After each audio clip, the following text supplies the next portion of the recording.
How to fix Crimson Desert blinding flash not working. So if you want to fix your Crimson Desert blinding flash not working, then what you need to do is just watch this video. So the most common cause is the wrong input timing. Many players accidentally trigger a block or guard stance instead of focusing the light. The common mistake is holding control for too long. If you're playing on a PC, then pressing and holding the control key by itself triggers a blocking stance, which cancels the ability. So to activate the ability properly, you need to follow the exact steps, which is you need to press control and then left click simultaneously.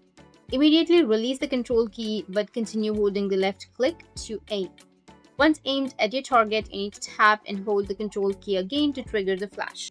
Or if you're using a controller, then make sure you don't release buttons prematurely. You must hold the left button and right button together. Then release only the left one while continuing to hold the right one to aim. After aiming, press and hold the left again to unleash the flash. If it's a glitch or a bug fix, then if you are inputting the commands perfectly and the ability still fails to activate, it may be a known UI bug. Many players report fixing this by performing a manual save, fully closing out the game, and relaunching. And with that, your problem will be fixed. If you found this video helpful, then don't forget to subscribe to our channel. And thanks for watching.